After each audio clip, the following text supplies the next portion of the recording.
Good afternoon, and welcome to episode 149 of Wanderings and Wool Gathering. Today is a special day. We're not reviewing a record. We just did that a few days ago. Instead, we are going to have an interview with two special people from that record. That's Ody and Marianna from Project Renegade. And today's sponsors are the Kokomo Lantern. Get all your local Howard County news on kokomolantern.substack.com. And 4411 Creative Agency. The good folks at 4411 provide custom marketing and flawless execution. Creative is their middle name. So head over to 4411creative.com to find out more. And joining me today for this conversation is none other than Metalhead Mundy. Step inside into his mind. It's boy band time. It's Metalhead Mundy. And there he is, Hello, hello. the Backstreet Boy himself, Ha, Metalhead Mundy. wish I had that money. Yeah, well, it gives me joy every time I see the intro. And we're not going to wait around because nobody wants to hear us blather on. We are going to bring on our guests from Project Renegade, fresh off the release of their latest record, Ultra Terra. It's Ody and Marianna from Project Renegade. Hello, Hey guys. guys, hello. Hello. Welcome to the show. Thank you for having us. That Backstreet Boy thing killed me. Yeah. It's like just threw me so off right now. Like I cannot get that image out of my head. It's gonna be a tough time for me right now. Yeah. I'll You send fit it to right you. in. Just so you know, you fit right Please in. do. I think I fit right in. I mean, Yeah. I look pretty good I'll- there, but that was I'll vote like the an whole thing. inside. That was an inside joke a long time ago on the show about because I'm a huge metal fan, so they would, joke with me about loving like boy bands and stuff like that. So someone took it upon themselves to make that picture and the theme song. So here we are. Well, I'm really glad it exists in the interwebs. It was amazing. It will never die. I Better be hope careful, not. Odie. You might be a member of NSYNC before this is over. So I'm prepare so yourself. down, man. I'm so down. You're kidding me? I'll dance to bye all day. That's how you should lead off the next record. Hell, Or it could be a challenge B-side. accepted, buddy. Challenge accepted. JT, eat your heart out. Jay who? Well, I think since we just had the review of the record on Sunday, let's just jump in. Let's talk a little bit about that record and its release. How's that gone for you guys so far?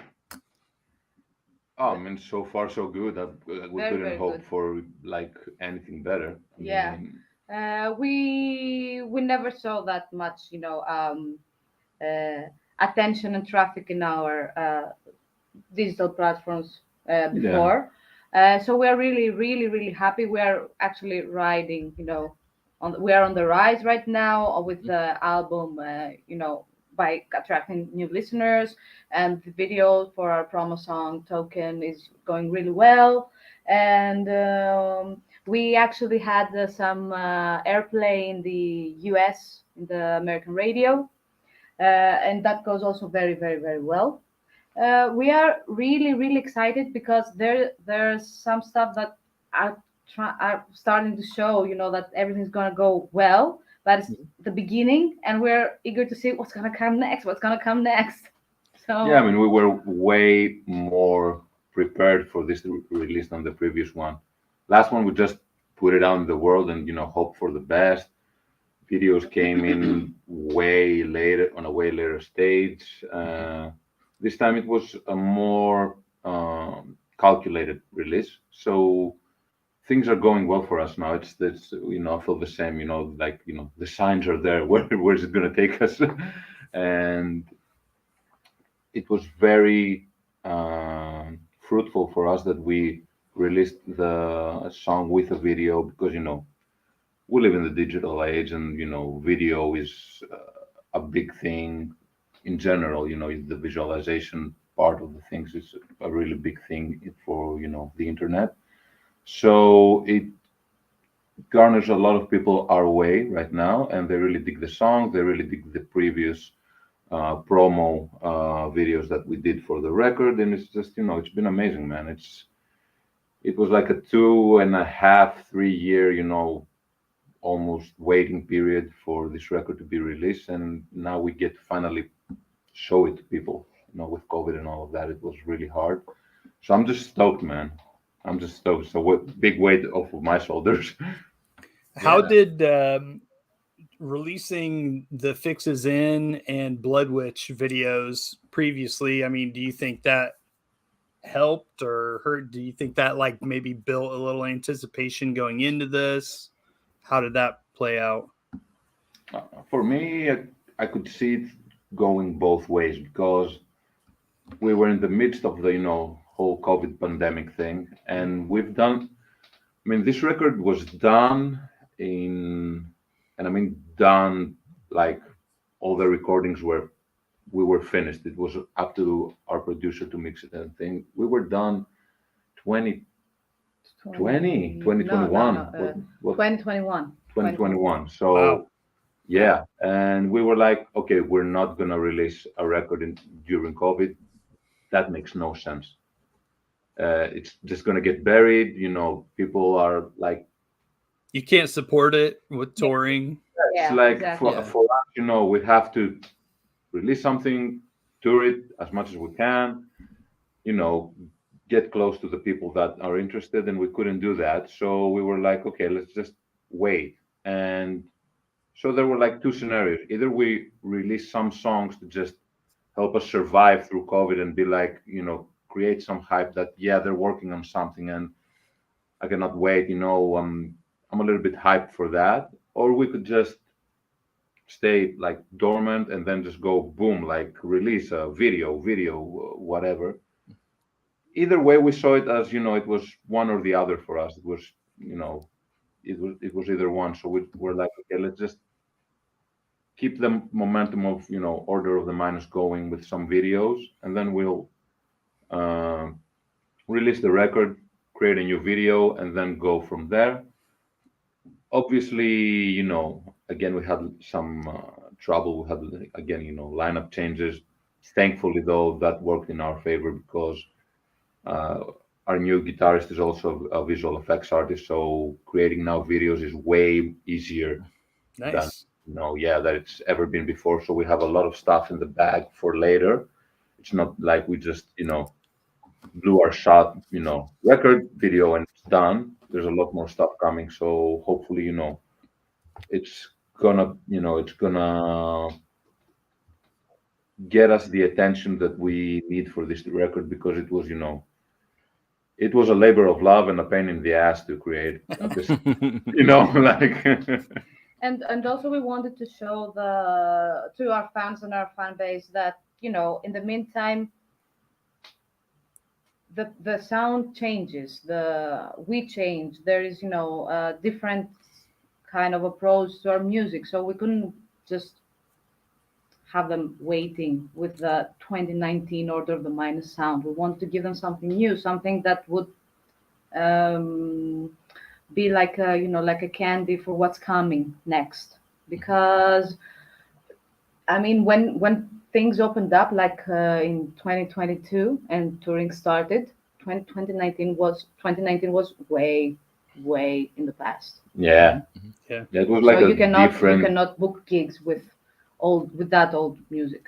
Yeah, it was like Yeah. a different period in time. I mean, and it was also, I think we were very smart about the singles that we chose, because it was like the Fixes In was a little bit reminiscent of what we did in the past, just a little bit Mhm. more aggressive. Then Blood, which was something, it had like trap beats and, it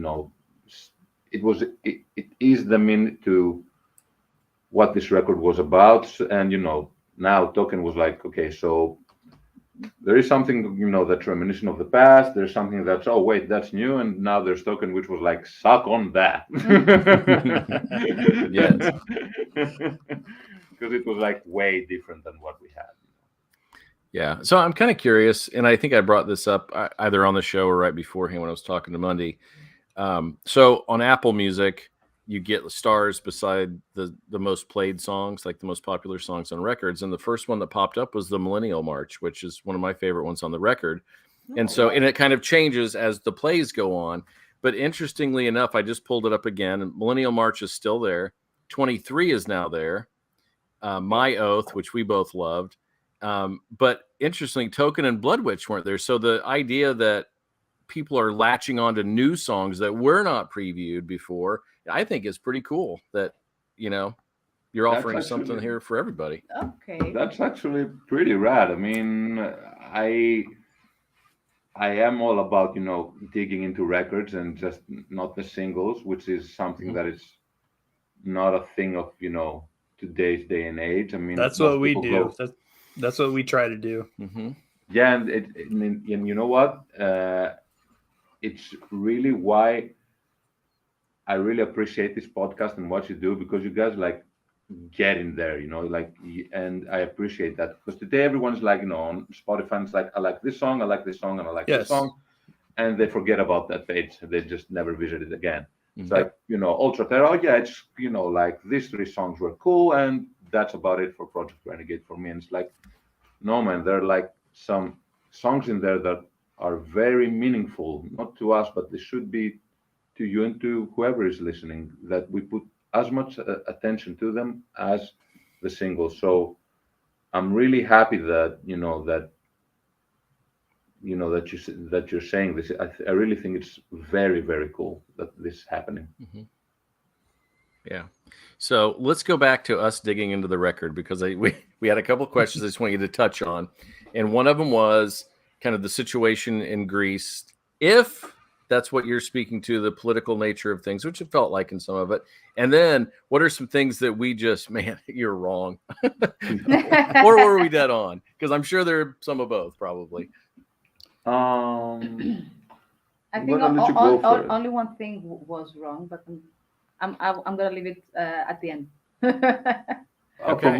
From my point of view, I was like hearing, like, I was trying to hear this episode as like a couple of people that have never like heard us before and don't know us personally. So let's see what they were like. They would like think. And I think you were like bang on the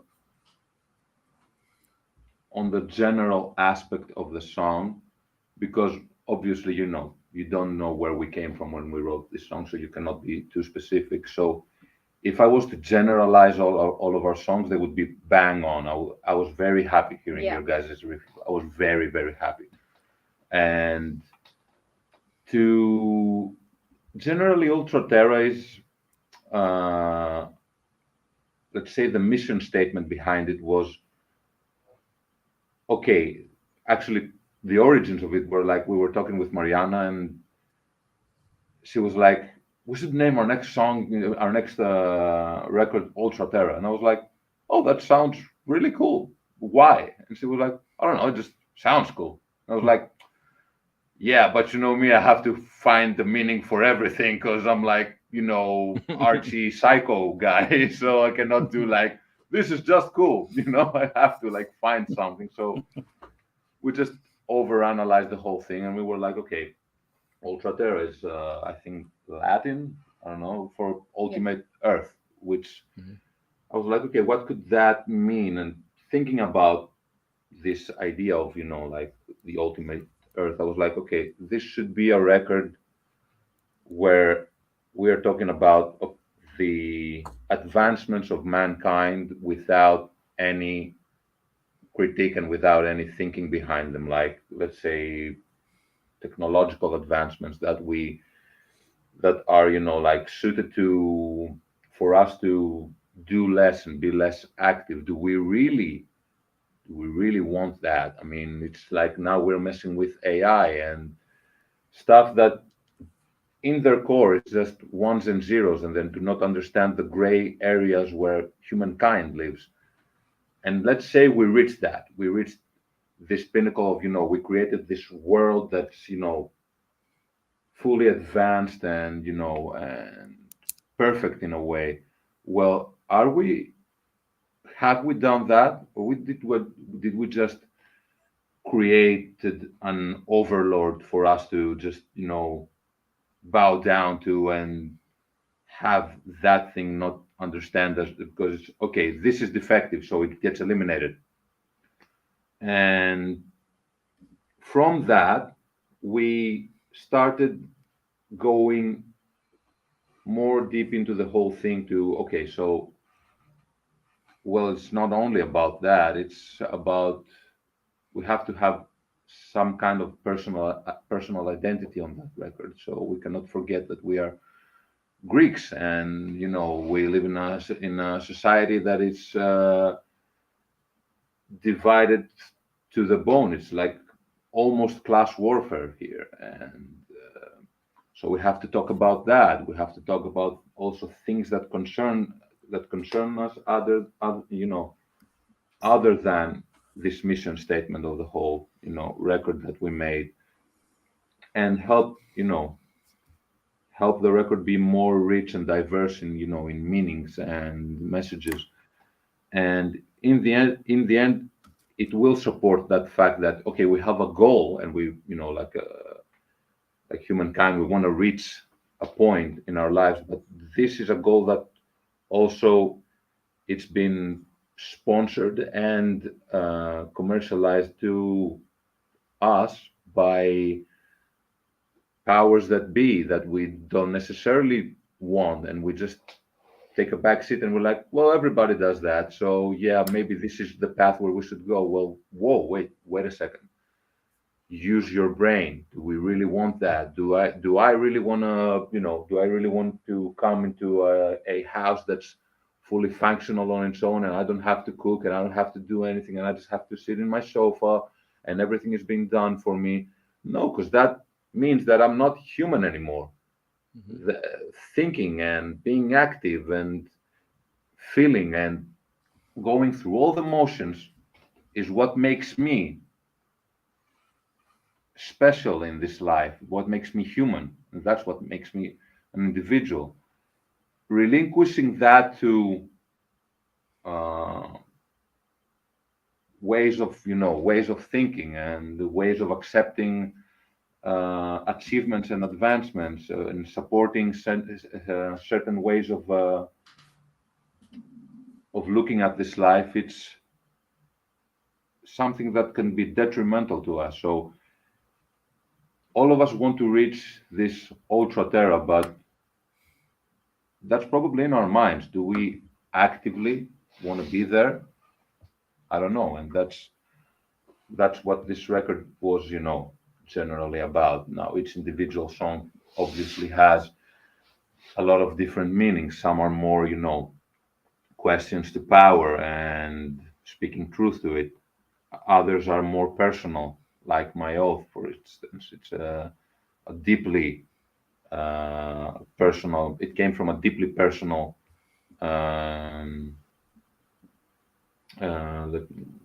Excuse me, I just threw my English out the window. It was from a deep, it came from a deeply personal situation that happened to a few of us, and there's like Ultra Terra, which is obviously about what I said about the technological advancements of mankind and how these are somewhat questionable sometimes. And there's like Token, which is basically it came in later on the record and had almost nothing to do with that mission statement. There's a lot of things in there, and to sink your teeth into and find yourself. I rambled a lot. That was good. Yeah, Well, and I'll let you go here, Money. I'm going to break our rule right now. I'm going to say something about Rush. So I'm always talking about Rush. So anyway, but you need to listen to the song "Natural Science" if you don't know it, and read the lyrics along with it, because it is exactly what you're talking about. It is incredibly close. I mean, this particular song I haven't heard, but Rush is, oh man, it's probably one of the main reasons I play drums. You can come on the show anytime you want. We can replace Mundy anytime. Don't you worry. You just come right on. I love Rush, man. I think they were like visionaries, pioneers. They were like everything. Yeah. God bless you. Okay, Mundy, go ahead. I'm sorry I cut you off. Well, I was just going to say, I'm dying to know from Marianna what we got completely wrong. It was just a detail. I mean, come Believe on. it or not, I did the vocals in negative gray, backing growls and screams and stuff Okay. like that. Yeah. Well, Oh, but awesome. they did. But to be fair, they didn't get it wrong. They said, "I don't know if that's Marianna or not." Yeah. That was really fun. It was like the first time that I heard like Marianna scream, and I was like, "Can you do that forever now?" And we were just having a lot of fun with it, exploring, like new skills that like this amazing singer has. And Oh, I think. well, I mean, it's I'm talking, like for real now. It's Yeah, especially those that growls where they came out of nowhere. I was like, "Fuck it, you can high scream. Can you growl?" She was like, "I don't know. Fire it up, buddy. Let's try." I believe that everybody exceeded with their, the expectations they had from themselves, and they raised the bar skill-wise, in terms of creating the music and in terms of recording the music. I mean, we have way more skilled players right now. We are more skilled than before. That's why we can play and record better, and that's why we can also try stuff that we haven't tried before. So that's really interesting, because that's also a reason why the music keeps, growing and changing. And you know I mean, what we had in mind when we wrote the record was like, okay, all bets are off. We can do whatever we want to. We can scream. We can sing. We can, I don't know. We can even fart on the microphone. I don't know. And that's maybe there is a fart somewhere in there. Haven't we done that? Shit. Then We can do somebody's gonna whatever we say want. that song sounds like shit. So don't do that. Yeah. And we would be like, "You're correct." So So- we wanted to push ourselves to do different stuff. So that's why also I incorporated some different elements singing wise, audio in his drumming also. There are different styles in the guitar playing also. So we have it was our mindset to try different stuff, I think, in general. I don't know how musicians do just the same thing over and over again. Like, why, if you learn something new, why would you not want to incorporate that? If you, the improvement that you guys are putting forth is so evident, and which I hope you heard me say that too in the review. And I mean, we loved Order of the Minus. So, but listening to this, I was so impressed with, I mean, even from that record to this record, you guys have improved so much. And Thank you so much. Thank you very much. Yeah, I think it's awesome that you guys are trying new things. And why wouldn't you? I mean, if you don't, like, you're just going to stagnate. And, some people get away with that. I mean, AC/DC is an awesome band, but, it's the same thing over and over. Mm-hmm. So yeah, for sure. Yeah. So can we go from the growling and the screaming to what you did on the last song? Because I know Mundy and I both were blown away and thought it was the best closer we've heard in a long time. But No Country for White Flags was wow. That was it. That was a closer and a half. Thank you so much. Before you say anything about that, can I just talk about the funny aspect of that song before we get really super So first of all, I'm very very touched by your messages and how you experience the song. That really means a lot to me and to us as a band, because that's why we do what we do. We want to touch people. We want to make them feel emotions, and we want them to be there for them, and we want them to experience all the stuff that us ourselves have experienced with all of our favorite bands. And that's the point of music, to make you feel things. So I am really really really happy and honored to that you like the No Country for White Flags. And now for the funny aspect. One day Ody into the room that I was in, and he told me, "Oh my God, I'm Elton John," because he was at the piano. But I didn't want to. I didn't want to talk about that. I just wanted to talk about. Yeah, but that's what I want to talk about, because he was at Just the giving- piano and he said, "Oh my God, I'm Elton John. I can put the chords together and I can write a song. So I'm Elton John." And he showed me the piano. Yeah, but how the song came to be to me, it's the funny part, because when we finished Order of the Minds, we were Jesus. I mean, there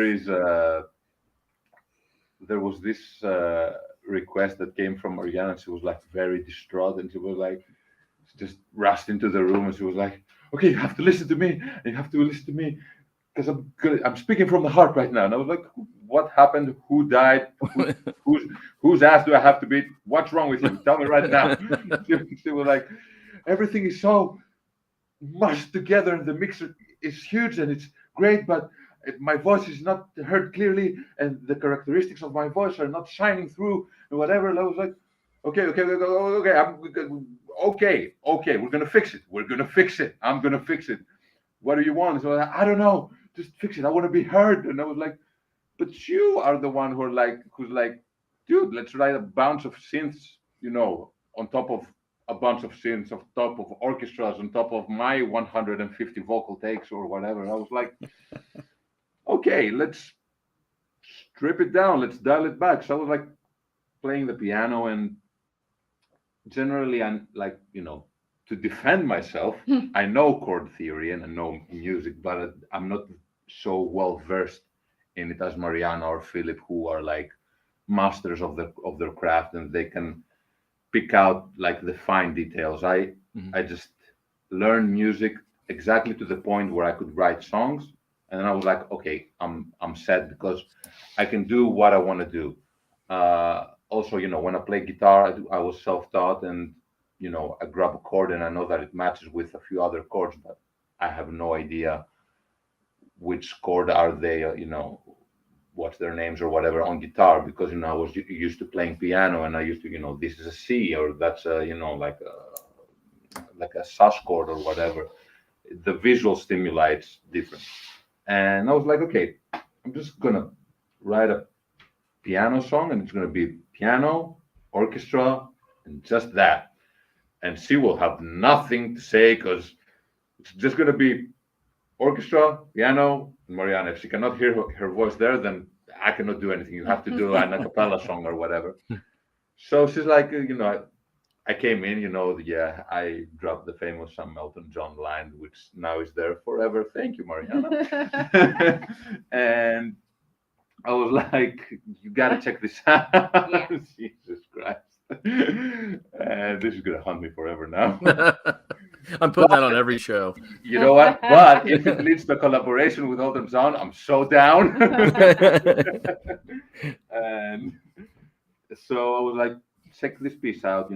What do you think?" And she was like, "I love it. I'm gonna write stuff right now." And this song came. Lyrics and piano came very quickly. The orchestra and the marching snares came way after, because we were focused on the other songs. We were like, "Okay, that's probably it. It's going to be piano. It's going to be vocals." But then we talked about the orchestra when we were finishing the record. We recorded we recorded real violins and cellos and upright bass. And when it was mixed, then suddenly all this, I cannot hear my voice, and the characteristics became, I'm so exposed. I cannot live without I cannot live without my 150 synths and my pummeling drums and guitars eating away at my voice. And I was like, "What the hell do you want from me, woman?" I'm trying my best here. And but yeah, this song is out of all of that, all of those funny things. it's a song that we felt very close to. It was like, when Mariana told me, like, so what did you have in mind? What is this about?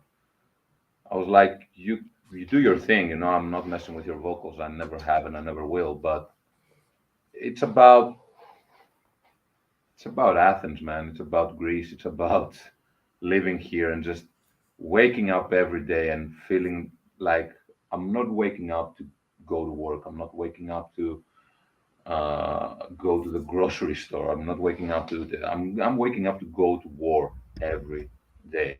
It's every day, because every day something's going to get messed up. Something is going to happen, and things are going to get harder, and they keep getting harder all the time. And there's no room for peace here. But this is where we live, and are we just going to give up, or are you going to go to war with me and survive and just do that side by side, like, what is this, what are we going to do? Because things will not get better. They don't seem to get better, and I really am dying inside for, like, peace in my country and in this world in general. I'm so sick of this decline that we are living in. For Christ's sake, we had a war in 2023, 2022, whatever that was, with Russia and Ukraine. That's unfathomable to me, man. That's unfathomable to me. It's spitting in the face of of mankind, to have gone so far in life, to have achieved so much,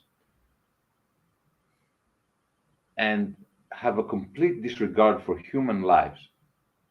So much so that you're willing to go to work and that you're willing to go to war. I'm sorry, and literally, I'm dying inside to just have a peaceful day, and I don't get to this. I don't get to experience that. So if that means, like, fighting through whatever this is, fighting through all of this decline, then so be it. But I never felt that with, metal and, like, blasting drums and guitars. That's a decision-making song right there for me. And also, in order of the minus, we ended the record with Black Mountain, which is like a really huge song, Yeah. very epic song. Yeah, it was like, but it's a very dark song also. So this time, I wanted to close the album with, it's okay, everything is, like, shit, but in the end we have each other and we will persevere because of that. And I wanted something that is kind of, hopeful, and there is, that in the end the strength needs to come from inside of us, and we need to share the strength with the people who are around us, with our families, our friends, our, husbands, wives, whoever is willing, to give you the time to, to come in this, to face everything that you have to face in your daily life. So I didn't want to end on a sad note, because I believe right now that, that's how we get by. It's the people around us. It's the people um, who will get us there. So I wanted that, even at the last point, to have that hopeful note at the end of the album. Sure. Yeah. It just gives the name of your band so much more gravity, hearing that story. So can you just, you say these things and I feel for you, and I can't imagine what you go through. Can you just kind of give us perspective of, like you say, you wake up and it's just like going to war.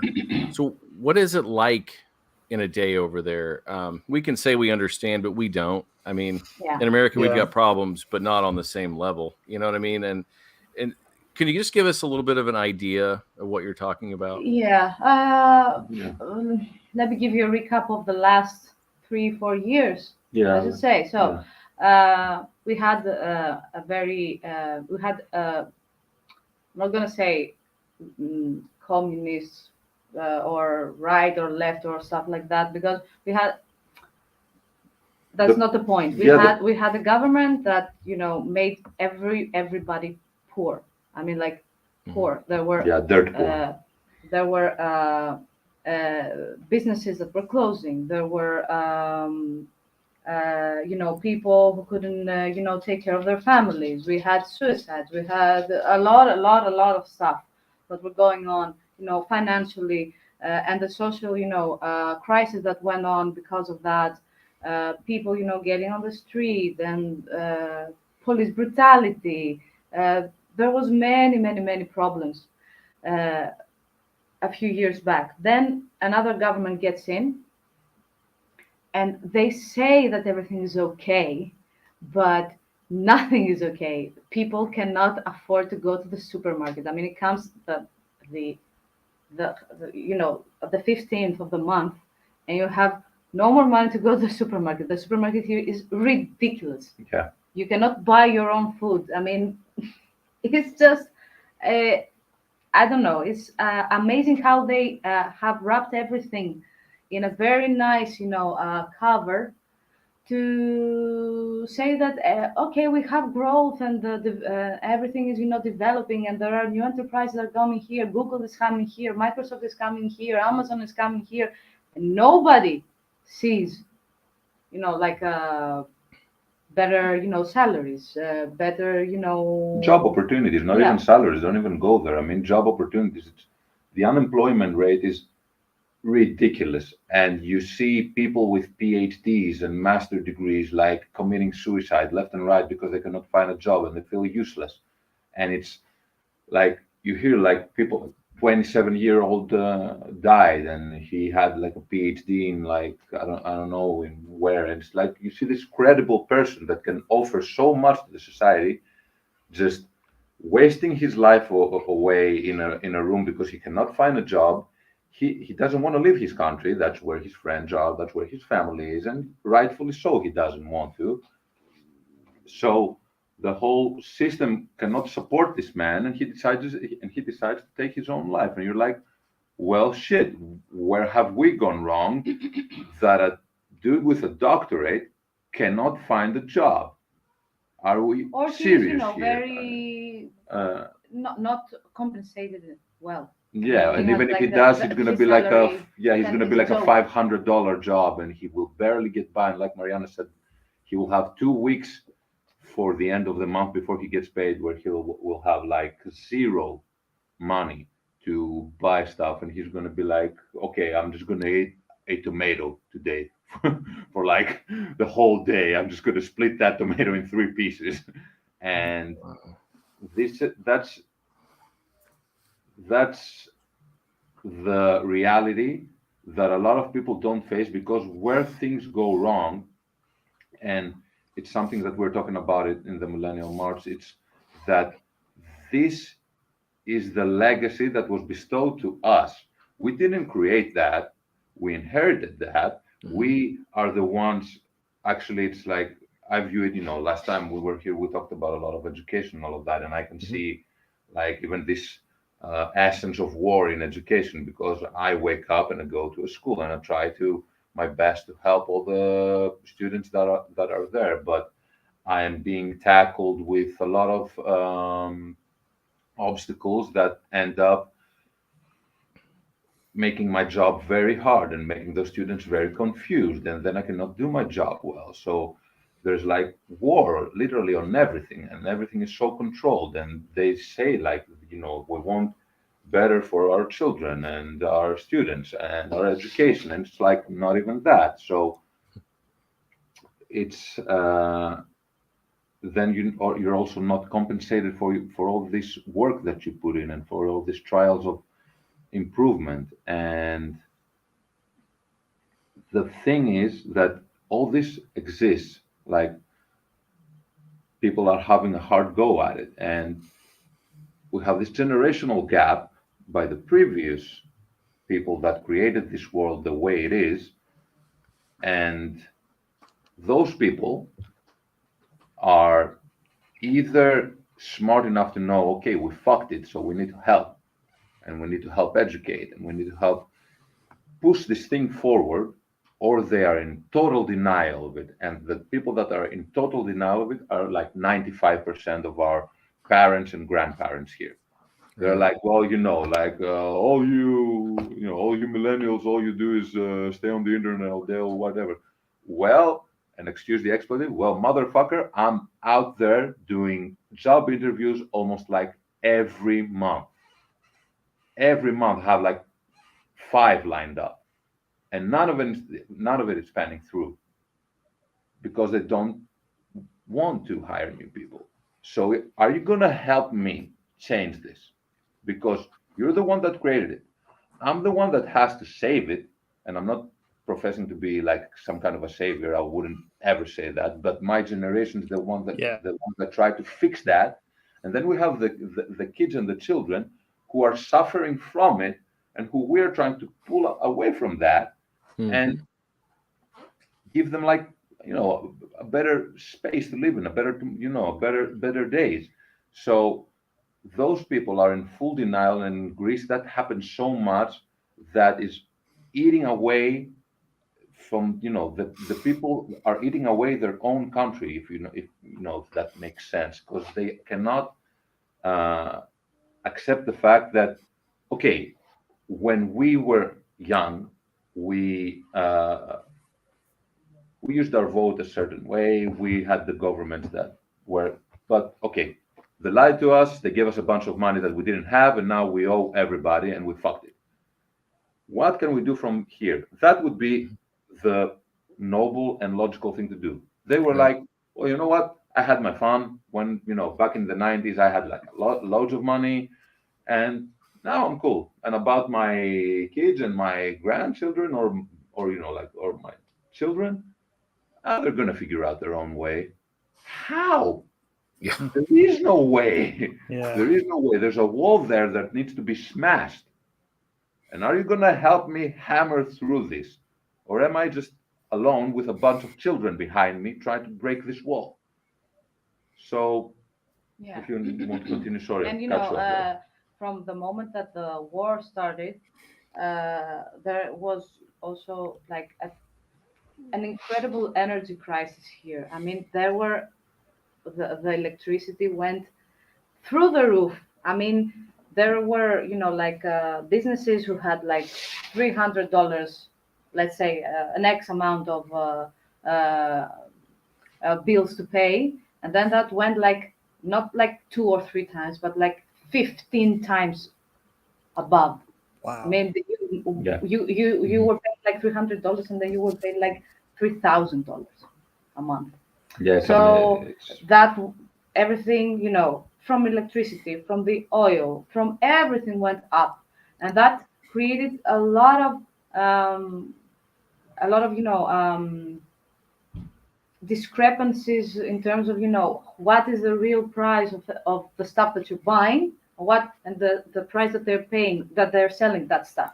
So The profit margin. yeah, yeah, and exactly. nobody's doing anything. I mean, they always say that like the inflation is going down. Okay, inflation in food is going up and up, up and up all the time, and that makes no sense. I mean, everybody's trying to make profit out of a situation, and there's no control. And on top of that, we had elections like in Like a month like a ago, month ago, and because of all that, we have right now in our parliament, we have how many we have I think or four 3 or 4 extreme extreme right-wing right, yeah, parties, which is like, downright fascist parties. yeah, like, you know, whoever is different in all of, in some sort of way, get out. Those type of people, and it's disgusting. When we saw the results, we couldn't believe. I mean, we couldn't believe that this was happening. There is specifically one party that there are members there who are like behind that party who are actually in prison. Yeah, it was a right-wing party that was sentenced for killing a young rapper, and they were sentenced, and the party became the judge uh, said that, took the decision to say that this is not Not a a party, political it's a party anymore. criminal It's a organization. criminal organization, and they're in prison. And they said, okay, so we will tell you what to do. You guys create a new party now that's controlled by us, but you are the face of that. And that same party, we knew about that. That wasn't something that was hidden in the shadows. We knew about that, and we still elected them to get into the parliament, which is it's disgusting. It's disgusting. I feel like people like that, it's much easier for them to get a foothold and come into power when like a country is in the situation you're in. People are already angry. Yeah. So they find ways to exploit that, and not even exploit that. They find ways to aim that anger at a particular group of people and say, well, this is their fault, so get them out. No, it's like history repeating itself. It's exactly what it is. Yes. Every time it's the same motive. Every time. When I teach history, and that's exactly what I tell them. Don't take anything from like dates and facts and everything. If you want to take something out of history, is that in times of like extremist behavior and anger, fascists will try and rise, and most of the time they will. Take that and just try and change it. Just see the world around you, be like, okay, this is a time of distension, and we're in a tough place right now, and we need to watch out for those people. Yeah, and they convince everyone to vote against their own interest. Yeah, it's ridiculous. So yeah, that's kind of like what we're dealing with here right now, and hopefully we will ride that wave and see some form of change. But the biggest obstacle is that they did a very good job in educating people to live in passivity. Yeah. They did a very good job at that. We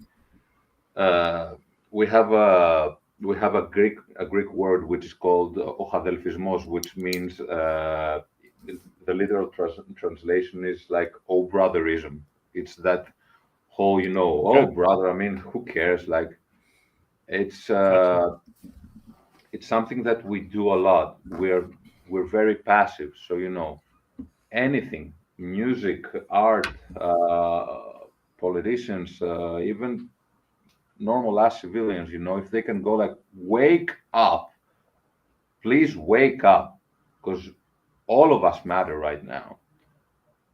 That's the most useful thing.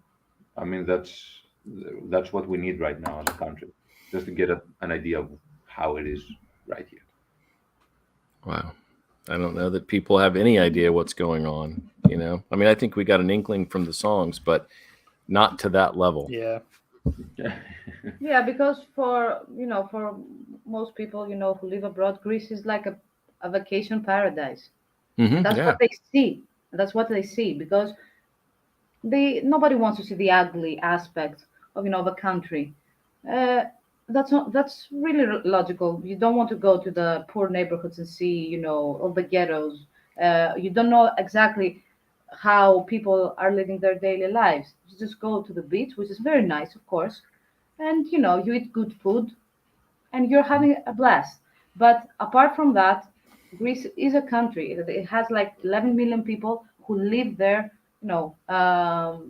every day for all of their lives. And this country needs to be a functioning country and needs to, take care of its citizens.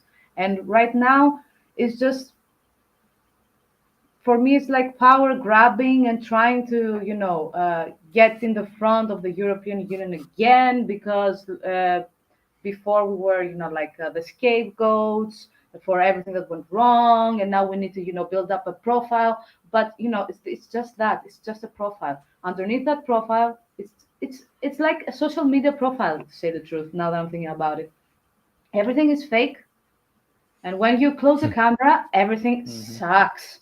You only Yeah. behind the present. camera. You only Wow. present the best qualities. Yeah, yeah, Exactly. And thank God for tourism. I mean, it's keeping the economy yeah, of alive, course. but Yeah. it's we have nothing more than that. It's just that.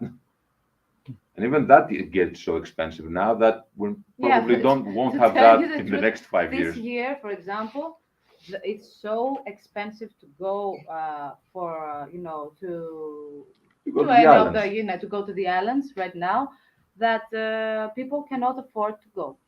Simply, that Mm. Greek people are basically banned to go on holidays if they want to. They are banned Wow. because the cost is so high that people here cannot support that kind of life. Right. Simple as that. So you don't even get to enjoy your own country. Yeah. Yeah, exactly. And Wow. that's not us telling us. That's a story that's going around. A few weeks now. Even they got in the news, and Yeah. And I just want to close out by saying that I appreciate you guys for throwing this question because it's really important to know sometimes where artists come from and what are they talking about because we can okay, you can say they're Greek, they're from a smaller country and you can imagine some stuff, but you have to hear it, what they say from the horse's mouth or whatever. It's exactly what I was thinking. Yeah. Mhm. Because it's a lot different, man. It's a lot different. We are very lucky to have our jobs and we strive through life, but everything that we make, we see none of it. It just goes to bills and to trying to keep alive. Nothing, no finances stay in our life for us to be like, hey, you want to go to the movies today? No, none of it, none, zero. It's I'm very appreciative of you giving us that platform to speak not only for us but for our fellow countrymen.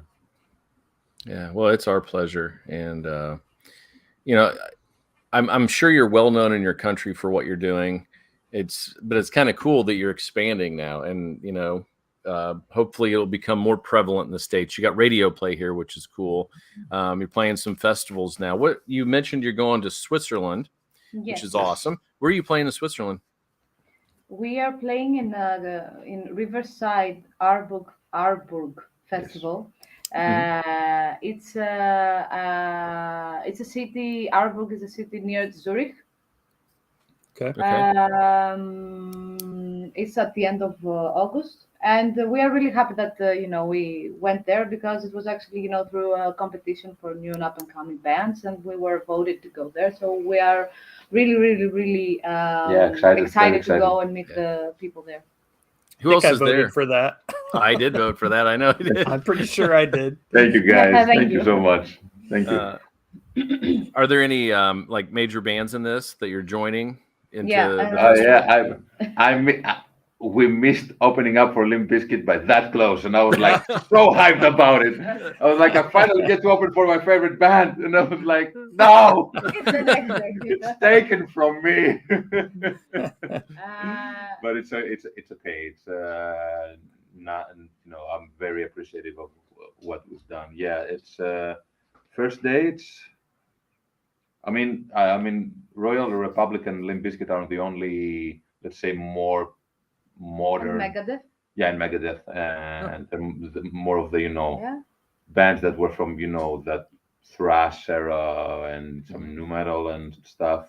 Mostly, in Europe, they just love their power metal and their their epicness and like chasing dragons or whatever, which is fine. I'm all for it. We were in Masters of Rock a few days ago and we found about this power metal band called Arion. They were sick. I mean, I don't get to enjoy that type of music often because it's like too fast paced and big and epic and in your face, and there's like no dynamics. It's just go, go, go. But we were like chilling backstage and we were hearing them and we were like, dude, they're pretty cool. And I was like, why do I like power metal, man? It's it's sick. It was fucking sick. Yeah. And it's there are those bands that are very they're very big bands and they draw a lot of crowds. So we're hoping to have a good crowd ourselves. And in our day, it's also Hammerfall and Manowar yeah, that are going to play there. So Nice.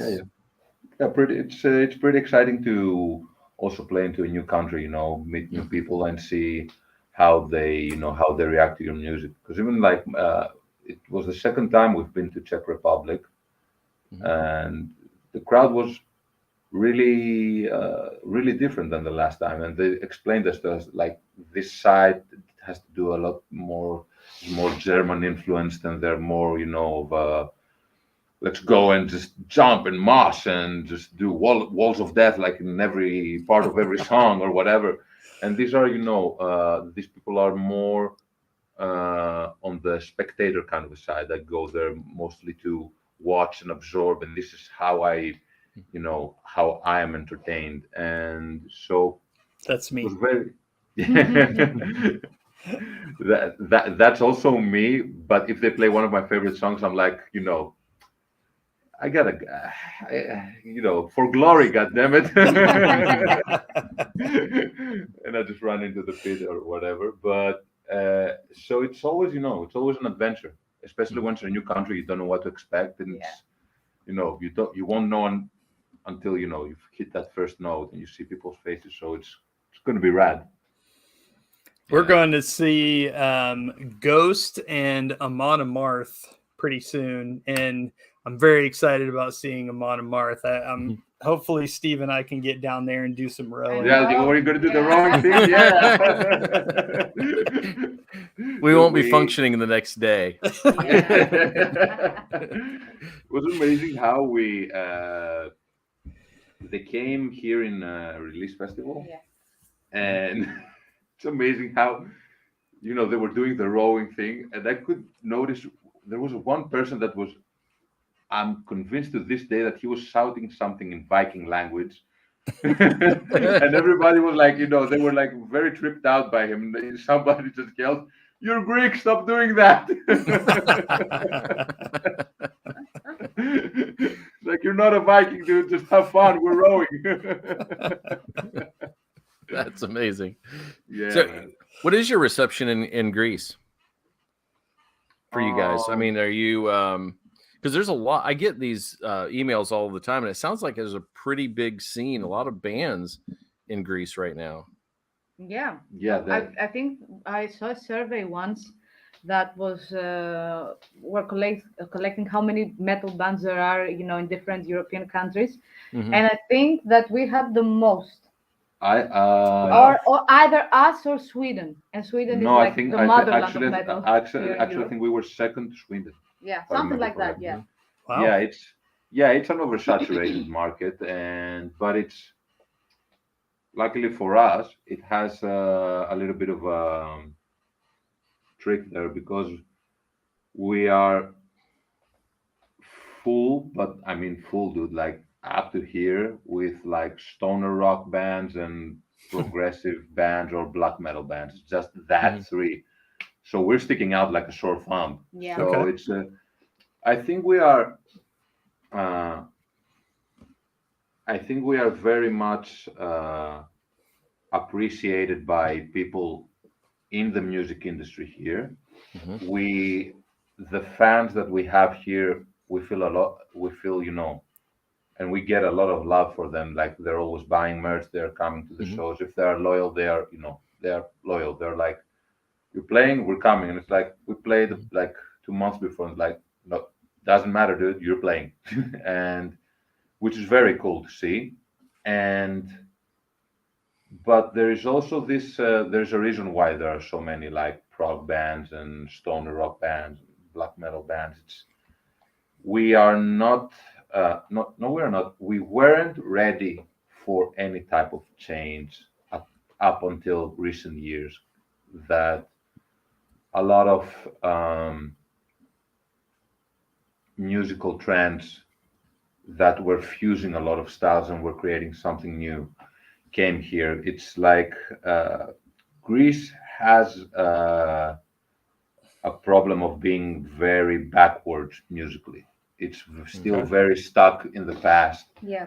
And there is like bands that do stuff and they're really good at it. But if you want to talk about pushing boundaries, we are not in that front line for sure. It's like we are more of the stay true kind of a country, and kind of sucks because people are eager for something new. So when we come out and we have like electronic beats and breakdowns and all that modern stuff, they're like, oh wow, and, like they're doing stuff that it's been done in the UK and the USA, that bands that I listen to, and they do it up to that level, which is probably the best compliment that we've ever gotten.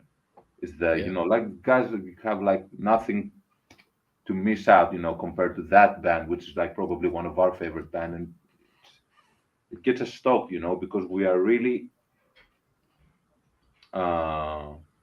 let's say we're really anal about details and very obsessive about getting this right and making it sound like a band of today. And we never view ourselves like musically like a Greek band. We think we're an international band, like every band should be.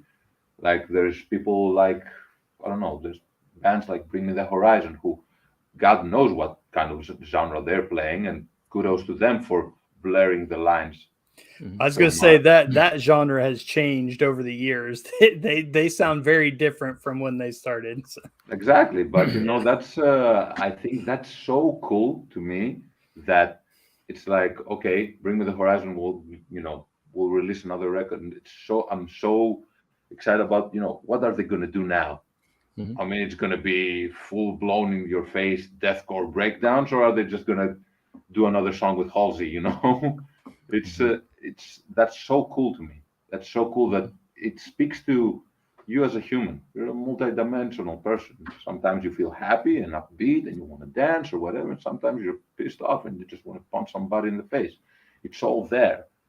You have I was going to give you a compliment, and I don't know if it comes across as a compliment because, and Mundy had said earlier that you seem to have improved. Right? I feel like you've matured, but the music to me sounds polished, and I mean that in a good way, not like it's lost its it hasn't lost its vibe or its energy or anything like that. But it's professional. Yeah, exactly. And the song like the Millennial March, to me, the structure of it is just so good, and all the pieces just fit together so nicely that. I would say it's polished, but in a really good professional way. And I think you guys will transcend Greece, and it just is a matter of people hearing you, I think, is all it's going to take. And so we just need to keep getting you out there and let people know what they're missing. Thank you so much. And we really hope that that one day we get to see you guys up close, and that we can come to the US and play there. That's and it's something one of our biggest dreams. Yeah, the master plan is to come to and play and tour America. For us, it's the place right now, and luckily we signed with a label that's an American label, and they are also very eager to bring us there and see how we can work things out to come there and to come to the US and just play a bunch of shows there, and expand. Well, and that's there's lots of tours that I'm sure you guys could have and opportunities, to just be on a tour, but they're also we are getting more and more festivals here in the US, and I mean tons of bands on those. Yeah. So hopefully, yeah. Fingers crossed. We really want, it's a plan that I think it's gonna happen. If not, like in a few months, but it's something that's going to happen. Good. I like the positive attitude. Well, I'll be wearing it into being. I'll be wearing this to all the shows I go to, trying to spread the gospel. So. I'm not wearing a shirt. I'm just getting a tattooed on my chest, and I'm okay. He's gonna rip the shirt off like you should listen to that band. So I don't want to keep you too much longer. We've already been over an hour, but anything coming up that we need to know about? More song releases? Anything? Videos? Oh well, to we're in a very lucky position right now because due to the lineup that we have, we are covering pretty much all the bases that we need to cover for a band to function in the modern age. So, like, I write music all the time. That's like my thing in this band. I just, for Ultra Terra, it was like it was a really rough go at the beginning. Like I was trying to be more, like I'm just gonna be the drummer for this one. Like I'm just gonna stay there. And guys came in with some songs, and it was like I don't know if that's a Project Renegade song, and I was like, oh, no, second guessing, guys. This is gonna end. This is gonna get us nowhere. So I started writing, like again everything, and then we did programming with Marianna and stuff. But so I do that. I do the music. I'm like I view myself as a very, I try to be like the most creative I can be for this band.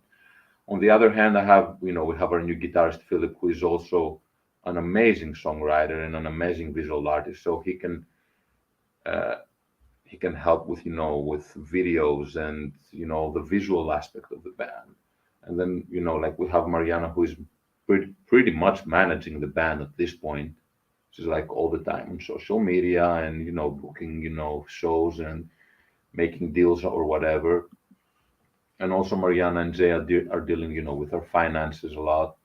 So we are a very tight unit, and I can see us putting out definitely a couple of more videos before we move on. To tell you the truth, before the video that we've released right now for Token, we had another video lined up for My Oath. Yeah. Okay. That's gonna come out, but it got because at first we weren't sure if we're gonna find a label for the album to release it with. To release it with them, but in the meantime we did find our label, so everything got a little bit changed due to that fact. So we were actually we have prepared a kind of a live video footage from the festivals and the shows that we did last year. So this one is gonna come as a video for My Oath, which is a really nice, like cool, energetic, live video, which is I will say really nice. I will say if that was a label decision to go with Token before My Oath, I kind of agree with that, only because I think when you're dropping an album, that single Token is a little more, and I hate this word, but it's a little more accessible. Yeah, of course. So friendlier. It makes sense. Like you pull them in with Token and then shove My Oath down their throat. Yeah, of course. Token is a funny story because actually it wasn't supposed to be on the record because it was the first time. Like our previous guitarist Nick left the band because he had a child on the way, and he was like, "Hey guys, I cannot do this anymore, and I have to focus on my kid." And we were like, "Yeah, noble thing to do, honorable." And he stayed during, he was like, "I'm gonna record the record, but I cannot tour anymore, whatever." So in the meanwhile, when we found Philip, that was, we scheduled, a day to just meet up, chat, say hi. See where where he was in his life, what he wanted to do, where we were, and he was like, "Okay, so you guys got any songs that I can hear or whatever?" And then we just presented him with Ultra Terra, and he was like, "Okay, this is like some ideas that I have, for future projects. I'm into the band. I want to be in the band. So listen, what I can bring into the table." All the songs were really cool. We were very hyped with Mariana. We're like, okay, this guy's badass. I mean, he's gonna help out, so much. Especially like, listening to his songs, I was like thinking in my head, like me and him just being a team and writing together. It like to me it was like fireworks. And then he played Token. He had the riff and the verse. And instantly, when we heard that violin slide, that thing in the beginning of the song, I remember Mariana turning. she didn't even listen to Yeah, to one note anything before. else, It anything turned into else, she was like, yeah. "That's gonna be a dope song," and we just heard the riff and we were like, "Okay, this is the song we're doing together." So the thought process behind it was, okay, let's release Ultra Terra, but let's have that single line lined up. Let's record it, let's make it as a proper song and release it as a single after the release, just to show people that this is the direction we're going from here on out. Yeah. More like heavy and cyberpunky, a lot of synths, like a video game style thing. And when we were talking with the label, they were like, we're very interested, let's make this happen. And we talked about talking like, we have this song also that we would like to promote after the record, runs its course. And they were like, if you believe in this song so much, you have to release it now. You have to put it on the record. It will help the record out. It's the smart thing to do. And we were like, okay, let's think about that. We were like, you know what, man? Now is as good as that time, as ever. Yeah. So yeah, let's not waste any time. I hit the studio. I recorded drums. Fucked my hand up really bad. I played that song so hard, dude. I was so hyped. I was like, I did it in one take and I corrected one little thing in the end. And then I was like, okay, so if we don't got it, tendonitis, man. Can't play anymore. And they were like, no, we got it. And I was like, oh, thank God. And yeah, I laid hard into that song. So we released it and then we were like, okay, but we all had this vision of like, okay, this song is something special for us. It's a new sound. Where can we take this? And lyrically, we were talking about it. And I remember like being, okay, obviously it's going to be an aggressive song. It's going to be like, I'm going to smash your face song. But let's see the environment behind it. It's of course we got the basics down. It's going to be a song about facing someone, man to man. Here we are. Let's go. But let's see the environment. And we were like, okay, what do we want this to be? And I was like, okay, I got it. Write this as if you were trapped in a fighting style video game, and you are facing final boss. Okay, so this is one and done. You've been through all the levels. That's the guy you want. That's the guy you've been like patiently waiting to get your hands on. Go buck wild, dude. And she did, and I applaud her to this day because that first line of "Strike Down the Master," I was like screaming in the studio, like, yes, yes, this is what it's all about. Strike him down. And so, audio wise, it became exactly what we wanted it to be. We were like, we got to have a video for this one. And we were talking about the idea of adding visual effects because we could utilize Philip now. And he was so into it. He was like, yeah, I want this video to be the best work you guys ever done and now we've ever done. It's pretty dope. That video is outrageous. It's so cool. And they told me, yeah, you need to learn how to use a sword. Yeah. A katana sword. Yeah, we still have it right here. It's up on the piano. Nice. So we were like, I don't know if anybody could see us because we did a lot of pre-production for that video to happen because it's not simple. You need to know exactly what you're doing because you're gonna add effects afterwards. So you don't have like the chance to not have everything down from the movements, from everything because everything that you do, it actually affects all the visual effects that's gonna come afterwards. And we had to learn I had to learn the moves, and for example, the katana is almost like up to here. to me. Yes. Like I'm a short person. What can I say? I'm a short person, and katanas are huge. Mhm. And I couldn't like at the beginning. I was like sore at my arms, and everything at my core was like I cannot handle that. But in the end, it ended up really, really, really nice. Yeah, And it we was. did a lot of tests before we actually started filming, because we need to be sure that we can do everything that we had in mind. So it was Token. I think it was like a huge, huge, huge project. I mean, from the song, from the writing of the song to the video to everything.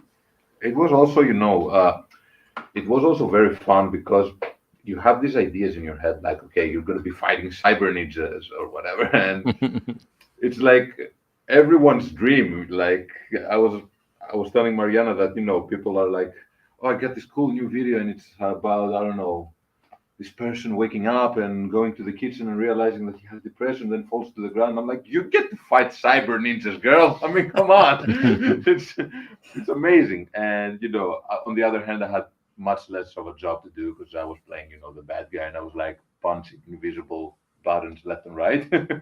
So I was going like this while Mariana was building muscles with katana. And but it was also kind of stressful because you're like, okay, I'm just gonna hit the air, and hopefully there'll be like a ninja there or like a cyborg thingy that it's gonna lose its head or and pixelate into the ether.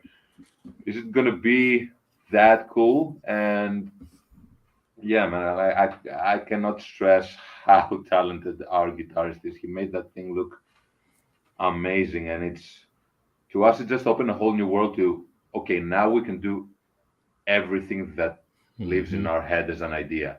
That's awesome. That's no idea is cancelable now. We can say, oh, we can't do that because yeah, we can. Now we can do anything we want to. Yeah, that's And incredible. I mean, if you think about it, young bands would probably mostly go with like live footage type action because it's so simple and easy to stand there and act like you're playing the song and everything. You guys went the whole way and did this whole concept, and it looks seamless. I mean, it looks absolutely professional. I mean, I have seen so many times all of the Matrix like movies and the behind the scenes to see how they prepared for the Matrix. And I was telling, they had 6 months of combat training before they started shooting. I only have like a few weeks and I know nothing about combat training. So are you Neo or Mr. Anderson? Oh, that's a tough one. That's a tough one. Yeah, I guess I'm the good guy, so I'm gonna say Neo. Yeah, okay, cool. Gonna call her Mr. Anderson from now on. But it was also, a far cry from all the other songs, like we were speaking before. I mean, My Oath is it's a song about domestic violence, and that was something that I won't name which person, but he had to deal with that in the band and was very distraught by it. So that came in, like 23 was also another far cry from Token. That was the first song. That was the first song we've ever written. It was a song on July 23 of July to 2018. There was a wildfire that spread in a place in the general state of Attiki, which is where Athens is, and so my house got burned down there, and it was like the house where my family went for vacations. I grew up in that house, and just seeing how the government was so incapable of putting of taking control of that wildfire. And I think 101 105 105 people died in that wildfire, and it was crazy for me to just the whole thing was, it was really like about that the number 23 movie, like with Jim Carrey. It was like It was on the 23, check this out, it was on the 23rd of July. My house got burned down, and it was in The street number. the street number was 23, and when we moved to our house, which we live right now, the number is 23. Wow. So I was like, okay, I'm just gonna name that song 23. But really, I remember the thing. It was that like a lot of people ran to the beach for safety, and near that place, there's a place called Rafina, which has a port. So the prime minister at the time had a lot of.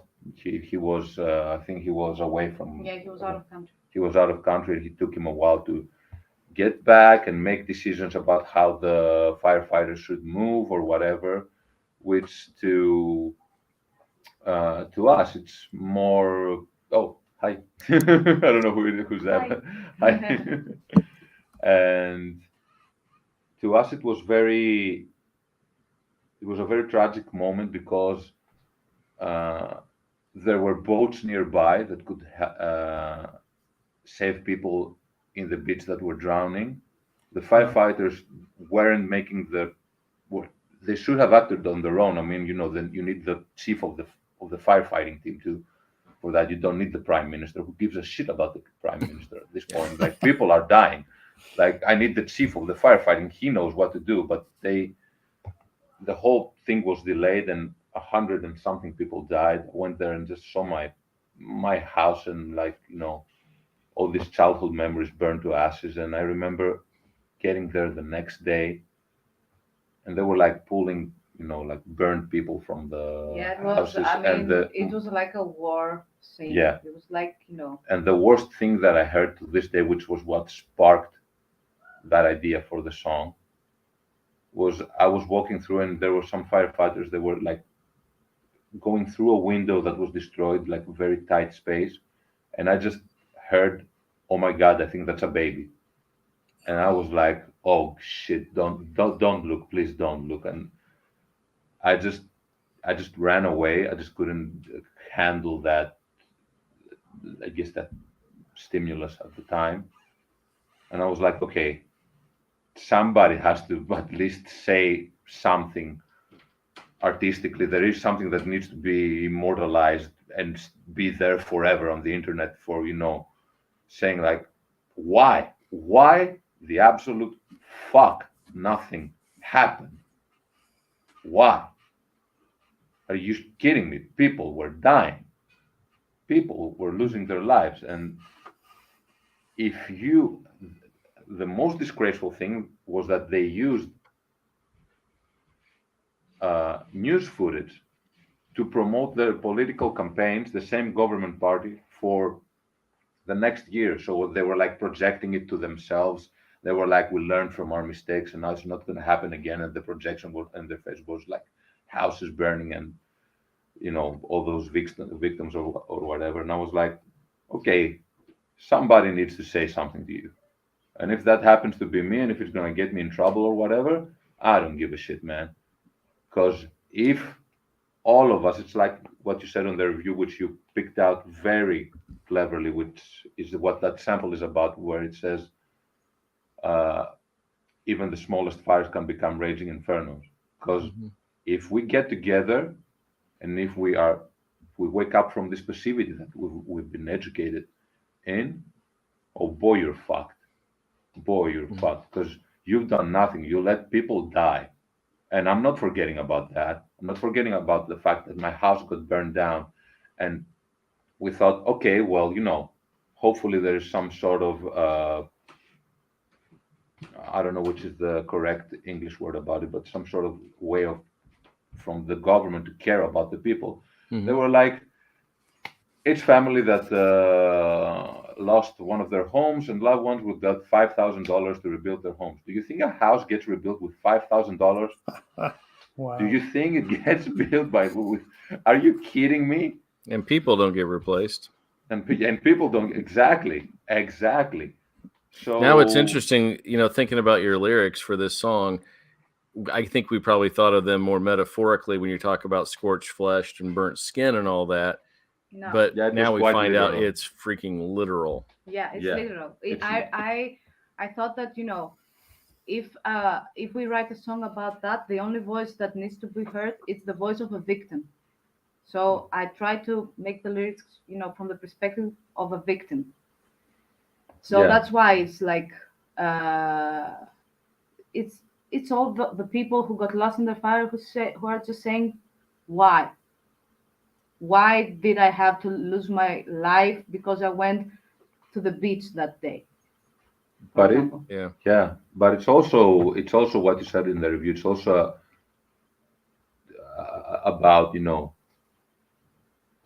speaking directly into the powers that be and being Yeah, like of course. that yeah, you just didn't do anything because why? Because you don't care, because there are people and they're probably some people there are poor people and their homes are not that big or whatever, so you don't care about that you're rich and you care about getting richer, and you're getting the only thing you care about us is getting poorer, so you just don't even mind letting us die. And this is why I think there's a very strong point on that song, because we've ended it deliberately with Marianna screaming they're dead, because whatever you want to use as a counter argument, those people died. End of fucking story. And that's on you. It. Oh, thanks so much, man. Thank you so much. It's at least I was one of the lucky ones that just lost my house. People Yeah. apparently lost daughters and sons. Thank you so much. Jay's parents, some of his relatives, they were sleeping, and one of them, I remember he was telling me the story that one of them like had trouble sleeping, so he took like a sleeping pill, and he couldn't wake up because he was in a very deep sleep and almost got burned. He woke up last minute, like literally the fire was in the next house, and just ran away. So that was a song about, yeah, we're just gonna tell it like it is, and we have stakes in that. We lost property that's very near and dear in our hearts, and some of us also lost people there. So that's what this was about. Then again, you also have on the other side of things, because I really want to do a quick like rundown of the songs, just give you guys where we came from, because I really feel uh, that we need to do that, because I'm very honored by what you did with the review. To me, it was like we really need more of that. We really need more of bringing back what we call, like music fans and music lovers. Like, here's a record, let's go all in, man. So Yeah. we really, just because you were saying that we're over an hour, if you guys don't mind, we don't mind. It's our record. We love it. We can be here, and talk about it. Millennial Sure. March was pretty much what you talked about. It was about me uh, seeing this generational gap and going to Marianna and be like, hey, I just see all those generational labels about millennials and Gen Z and Gen X and whatever, and how it's being divided, and how it is there to just put us in boxes so they can, like control us better. Us millennials don't work that much, and we're like bums or whatever. And Gen Z is like their minds are all gone and they're into TikTok or whatever. It's no, no, there's a problem here, and I don't know. I would like for you to speak about it. You're the lyricist, and I'm like rambling like an idiot. No, it's okay. Yes, we want to talk about that generational gap and the fact that you cannot generalize on people, and there actually people today are really, really, really hard workers, and they are striving to build a future in a not so friendly environment, Yeah. just like we talked before. So that was about the millennial march, so that in the end, you know the millennials are also people who are striving for the less, and they want to build a future, they want to build homes and a family, and Sure. live their lives. So you cannot generalize and put everything in a box like that. And then it's Apex, I think. Yep. Yeah. Apex. Yeah, that. We've changed that song order so many times that for me it's like everything is. Yeah, that was our. We were calling it our happy song Yeah. because before we added lyrics and tried to find the thematics of it, it was like just the instrumental just makes you so beautiful. It definitely stands out. Like the chorus, especially, it does feel lighter. I mean, that's the only word I could think of to describe it. Yeah, we were experimenting with a lot of stuff and even like going to a more uh, to a side that was more of a like what you said, lighter, more like maybe upbeat, and but we were counteract in our minds we were planning to counteract that with the thematic of the song just to make it fit the whole thing that we were trying to do with Ultra Terra.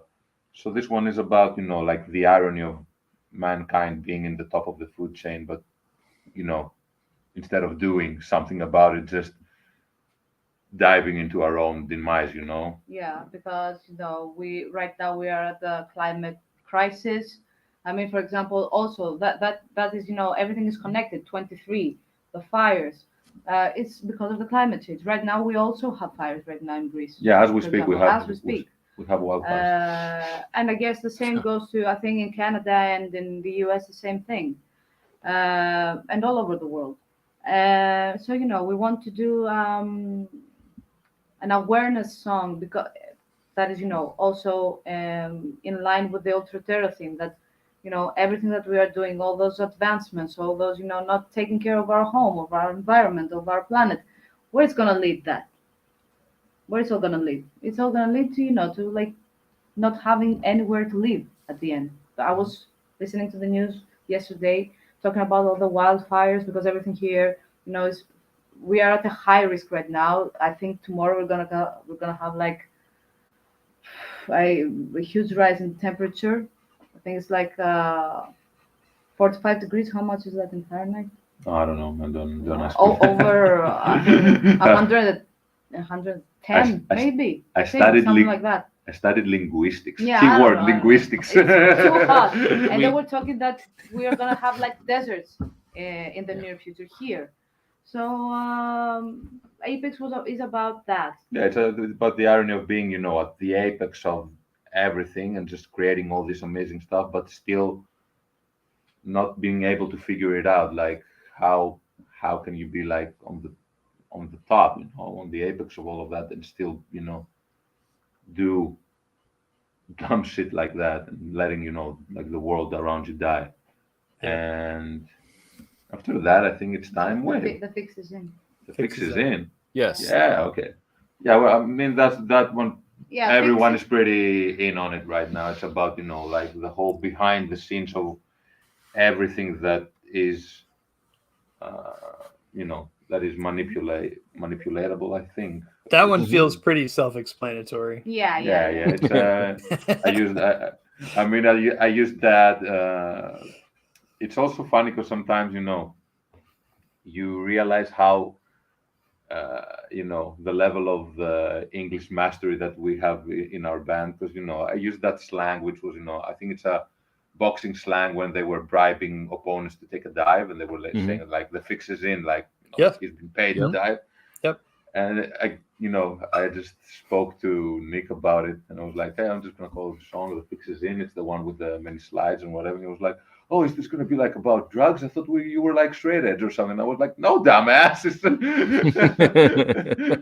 Just heard the word fix and you were like, oh, drugs. And I'm like, no, it's about backstage antics that control everything that in the same thematic of it's also civil unrest that is further down it's the same this one is clearly a socio-political song. It's like this is it's just also it also works for a rally cry to say that this is our time, it's now, and we have to we are on the rise and you are on the downfall and we have to take advantage of that to make a change. And that song's universal. That's not just a Greek thing as far as this goes. It's in here too. Yeah, we view the entire Ultra Terra, but actually all of our output we view it as an international thing. It's like we Yeah. can never speak about something that is not universal because we want everybody to be able to enjoy our music. Like, you know, we were talking about this the other day. Like, we really enjoy Body Count, but I can Love never. Body Count. Yeah. I mean, they're awesome, and you know all the stuff that they were talking about on like Bloodlust, which is an amazing record for me. Yep. I mean, I believe won a Grammy, maybe not. I'm not sure. Uh, we were talking about how we support that message, but we can never be in the situation that we were in. We can never be in a situation that is, you know, how to be a black person in America. So there is a little bit of, you know, a little bit of a thing there where you like, I support you, but you know, I can never actually, you know, like get into the shoes. We want to be able for everybody to be in our shoes. So in order That's to do not your that, you know, experience, but you're supportive. exactly, Yeah. which is, you know, it's a thing that we feel very strongly about. You know, you want to put on a Project Renegade song, you want to find yourself in that. Yeah. Like fully being fully immersed in that, and to do that you have to have a universal message. So it's not like our, you know, our, let's just say our uh the the experiences that we have to help create a song, of course they are from Greece and you know from that, but it's not that we are choosing stuff that can't be translated into the entire world. Like Civil Unrest and The Fixes In, they are universal songs. The 23 is very personal because it has to do with like, my house burning down and everything. But the part of it that is speak truth to power always and question everything that they do and take everything with critique, that is also universal. Millennial March is about a generation. Generation is universal. Apex is also about, you know, mankind in general. And so civil unrest was also very, you know, this happens everywhere. It's not just Greece. That's, you know, we all need to do that in order to make things better. Well, I think some of this is important too, and it doesn't have to be universal or, but some of it can be education. Because if I don't know about something else, I can't have empathy for that. And, you know, politicians should know all the sides if they're really going to represent all the people. And so sometimes they got to hear messages about things they have no idea about so they can become educated. I mean, you know, growing up in my teen years listening to Public Enemy, I didn't know any of that. And I learned a lot of facts from Chuck D that I had no idea about because of where I was. And so that widened my horizon, and it was a true education, you know? So I love that fact, you know, that my students that are either well versed in English or, you know, have some sort of English descent. It's Paul. It's that, yeah. It's that I love it when they come in and they're like, "Sir, do those things actually happen?" And I'm like, "Yep, yep, they do. Don't tell any of my colleagues I told you that." But it's, you know, I mean, it's what you said. I really agree with what you said. It's also sometimes educational. You have to be like, just so you know, this is happening, and make of it what you will. And that's packaging one of the it things, in entertainment. It's huge. Yeah. Go ahead. Sorry. That's one of the things I love about heavy music and hip hop, especially in hip hop. I tend to lean more towards the artists that really have something to say. Like, I don't care about your money. I don't care about your cars. I don't care about your ladies. Yeah. Like, tell me what's going on in your neighborhood. Tell me what problems you have on a day-to-day basis. Tell me what, who's doing what about these problems, that kind of thing, or what I need to do to help you. Like, I like the social, I had the word, it's gone now, but yeah, I love that kind of thing. I want a message. I don't care about the bling and all that stuff. So Yeah. And it's also, we always have to keep in mind that, like, metal and hip hop, they were genres of rebellion.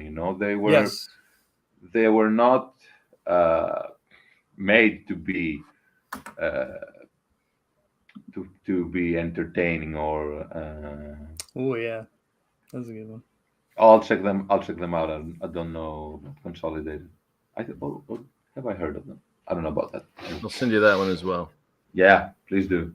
I mean, to me, when it's exactly like you said, when I hear about all the superficial stuff like money and cars and ladies or whatever, it's like I have zero interest for that. When I put on a hip hop record, I want to be like, yes, that you are representing something bigger than yourself right now, and you're just calling it like it is, and you're just educating people through a musical message. I don't know. Got something to say.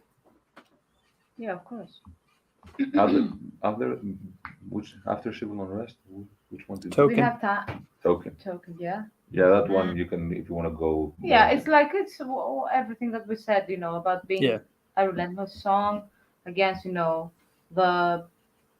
big bad, person in your life that you sometimes want to beat down. Which can also be translated into, and generalized. Yeah. I'm sorry, I'm just cutting you off all the time. I'm sorry. And then, Negative Gray, which, like you said, that the review is a very dark song. It's, like. That one is all you. Yeah. It's a great title. I love that title. Thank you. It's about how we were feeling when the whole COVID thing started. It's like it is a COVID song. I mean, it's how you are actually imprisoned in your own house. For us, I don't know how things were, in the US, but here we had curfew. We couldn't go outside from during the night. We had to send messages Oh my to go God. to the supermarket, to the pharmacy, to the doctor, to walk the pets, all of our the dogs around, to exercise outside. We had to, send a message to the government telling them we're gonna do that. Wow. Because if somebody stopped you at the when you were on the road and you didn't have that message, they could fine you. Wow. Yeah. Yeah, you could be walking your dog and police would show up and be like, "What are you doing?" You were like, "Just walking the dog." Can I see the message? You had to show them hey, I checked in. I'm good. Yeah. Yeah, exactly. Wow. Yeah. So it was, a very, I don't know. Now that I'm thinking back to it, it was a very post-apocalyptic experience. I mean, it was totally everybody was controlling, your every move. You were monitored all the time. You couldn't see no gatherings were, not allowed. There were, a lot of stuff that you couldn't do, and in essence, you were just sitting in four walls. That's why. It was almost like martial law. Yeah, pretty much. I liked your line there where you basically talk about your home and you say a friend is now a foe. Yeah. Because you're stuck inside and, it's become a prison. So I thought that was pretty cool. Yeah. Because it was like that. You couldn't do anything. You just had yourself, and if you were lucky to stay with another person, or you had family in your home, that was it. Nothing else going on. Was I the friend who became the foe? We were stuck. We were studying together, writing the record. Wear flip flops, damn ass. You were walking barefoot in the home. Hey, nobody talks bad about Elton John, all right? Yeah. Let's not forget it. I mean, and I think that's why we. I'm loving every minute of this, man. I'm loving it. Seriously, I'm just gonna watch out for February. It's our Halloween there. I'm just gonna dress up like Elton John. Hey, Get up. he's retired now. He played That's his right. last show, so you can fill Yeah. in. That's right. Exactly, man. I'm just gonna get a bright pink piano and just slam on that thing. And I think that's also why we couldn't make it end on a positive note or at least a motivational note. Yeah. Because it was, about COVID and Mhm. nothing good Yeah. came out of that. Yeah. It was very hard to find something positive in there, but sometimes you have to, you have to go I there, lost I guess. I lost my father to COVID, so that's Oh. I had Oh, a- no Our way. condolences. here in Indiana, it's a pretty conservative state, and it's we had a lot of idiots talking about how it's not real and this all. I'm like, Oh, come, Jesus. come to my face and tell me it's not real. Yeah. Yeah, I lost my exactly. dad, so Yeah, yeah. I got it like, well, our condolences, of course, but I got it like 2 or 3 times, and you got it like Tutu. two. I got it 2 times, and Mariana got it once. Thankfully, it was way after the vaccines and all of that thing, so we were just, it was like you had a flu or something. Yeah, Mhm. that's Yeah. I got it too. I went like 2.5 years without, and I got it after I was vaccinated, and it was just kind of like a cold, so it wasn't too Yeah. bad. Yeah, I mean, it was, but that song is also, to me, yeah, after hearing the review, I was like, yeah, I mean, we couldn't possibly make it end on a positive note. Right. But Right. then again, it was, I think Ultra Terror is after that. Yeah, Blood Witches. Blood Witch. Blood Yeah. Witches. Yeah.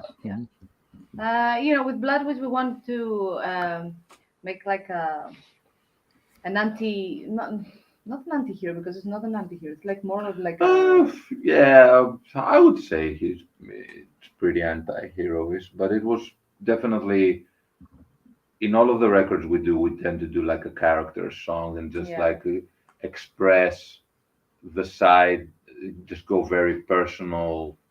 Mm, I'm not sure personal is the correct word.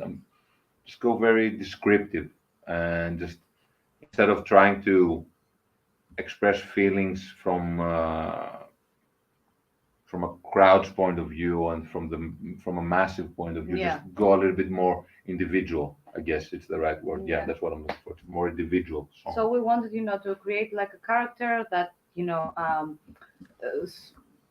that gets to that point that everything, is so dark, and you need to do what is necessary in order to survive, because otherwise there's no way that you can manage a situation that you have to face. So we created that character, the Blood Witch character, that actually, uses every means possible in order, to survive. And, even if that comes from the darkest part of ourselves, we could use that also as a weapon, and, get by and, get on the other side. So, I wanted to, for that also to be like a female character, because there were like, there's also some thematics about, being a woman, being, like a woman in a metal band. There are, some, I don't know how to say that, some prejudices, around Yeah, women in metal bands. some expectations, bad Yeah, some expectations in a bad way. Yeah. Yeah. And I wanted to also incorporate that in that character. So that's why it's a Blood Witch. Yeah, it was also very. I remember we were talking about how I love like female heroes in comic books. It's like Mhm. one of my favorite things because we got so used to the whole like like superhero and male Mhm. Absolutely. thing that like Definitely male dominated.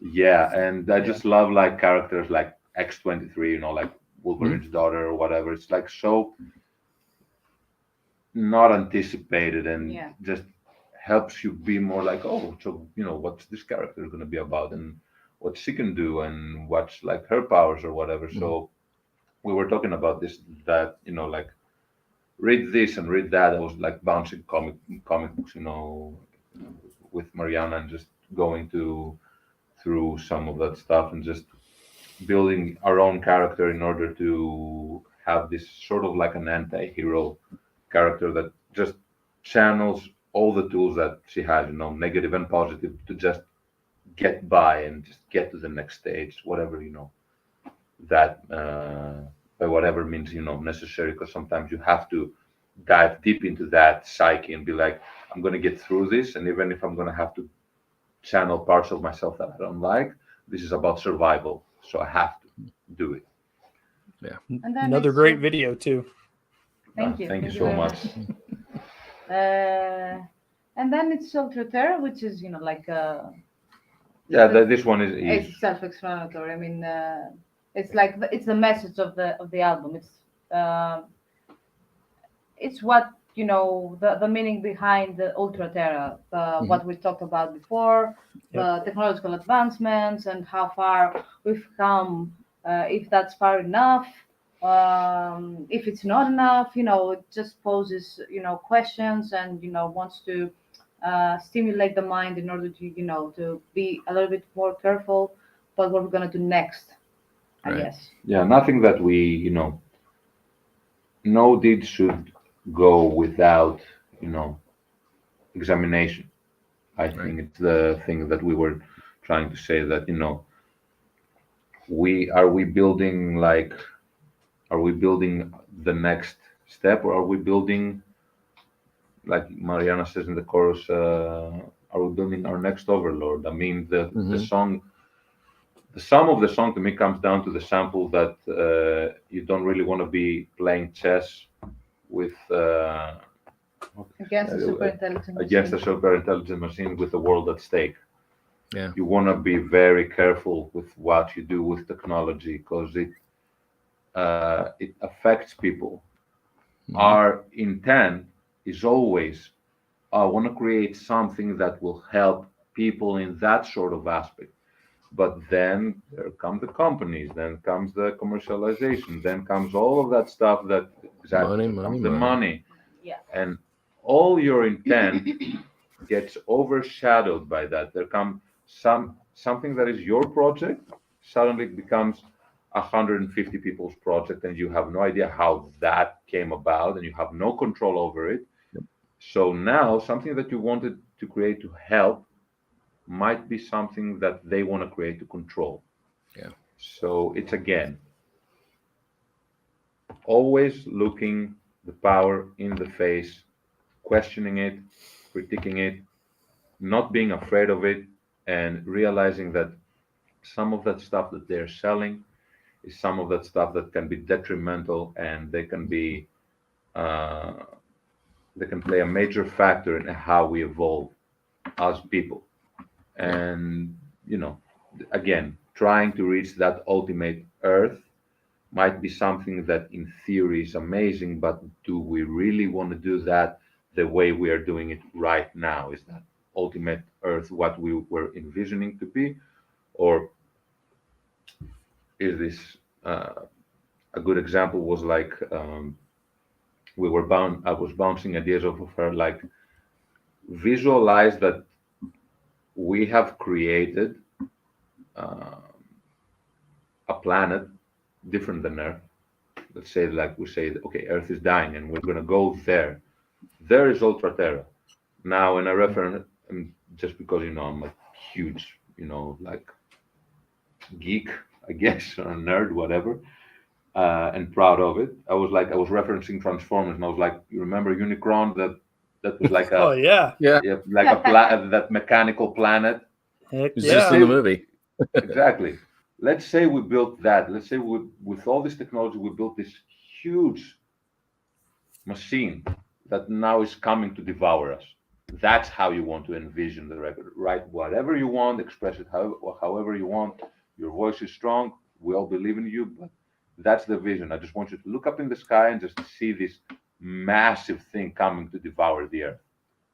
And that is and think that we created that. We wanted to create it so much, but now shit turned sideways.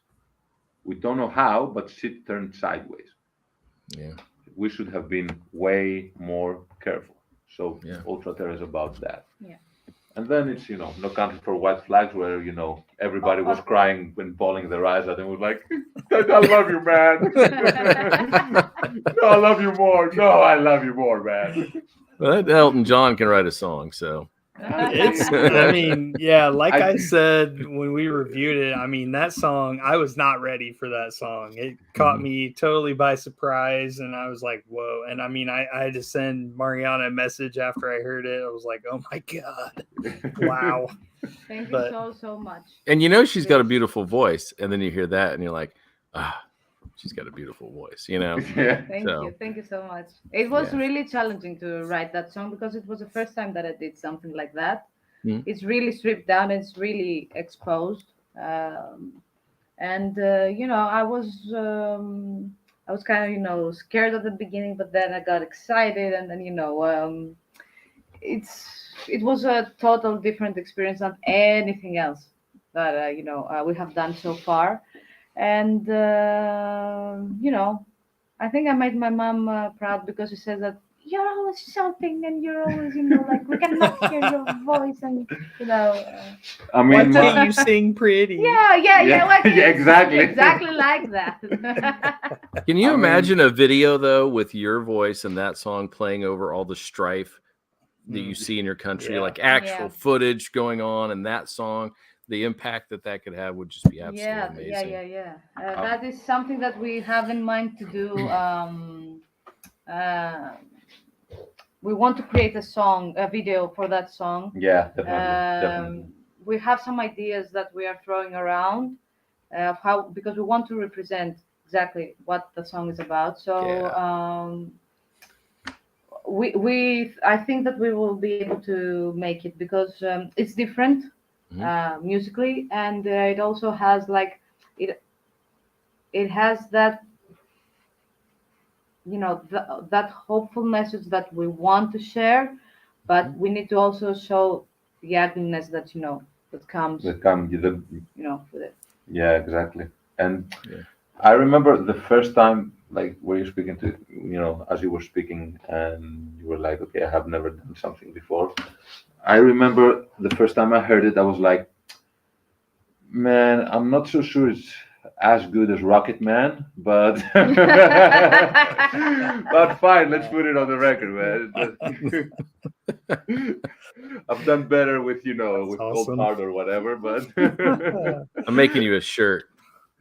It says I am Elton John. Please do, man. It's gonna be amazing. I swear to God, right here, right now, if you make a shirt and send it to me, I'm gonna wear it in our next 2 shows and get every photographer to be like, fuck all the other guys, just take pictures of this guy right here. It's on. Thank you so much, sir. Thank you so much. Thank you Well, so much. Unfortunately, guys, we're gonna have to wrap this up because we got to get Mr. Steve out of here. He's got an appointment or something. So, Yep. Yes, sir. Guys, it was an absolute pleasure. there was one thing I wanted to leave you guys with. Listening to this album and listening to you guys talk about everything that's going on where you are. There's a very famous quote by Benjamin Franklin. And he said, it is the first responsibility of every citizen to question authority. I think you guys are doing that. And, I wish you the best of luck with everything that's going on over there. It sounds absolutely insane. And I feel for you guys. Thank you for the awesome music that comes out of that. And thank you. Nice to meet you too. By the way, JPP Creative. And I just thank you guys so much. I just want you to know that for me musically, you guys are literally doing God's work, man. How you are listening to music and the time you're devoting to music, it's the way it should be. It's an art form that's being very disrespected the last couple of years and being very, in the background where it should be in the forefront. I'm very glad that we have a chance to talk to people like you and have these beautiful conversations and dive into our music and music in general. And whatever you are striving with your podcast, I hope you achieve it. And just, uh, to me, you have our best wishes, man. You have our best wishes. Thank you so much from the bottom of our hearts. Thank you so much Well, for your thank you support both. throughout those years. It means the world to us. Yeah, well, Thank you. continued support because we truly love it. Thank you. We think you guys are doing amazing work. We love it. And then just talking to you tonight has just added depth to the album. So when we, go on and on to our friends about what they should be listening to, this will definitely be one of those. Yeah. And Thank you I so told much. we got to hang out with somebody else we met through this show a few days ago. And when we were leaving, I was telling Steve, I was like, it's always nice when people don't suck. So thank you for not sucking. So. Thank you. We try our best. All right. Well, hey, hang in here for a couple more minutes. Don't get off because I just want to talk to you right after the show. Yeah. But this is a reminder for everybody else out there that Wanderings will be doing Greta Van Fleet's new record on Monday at 7:00. And we are also going to be picking our perfect movie moments. So don't forget to show up on Monday for Greta Van Fleet. And until then, we will see you later.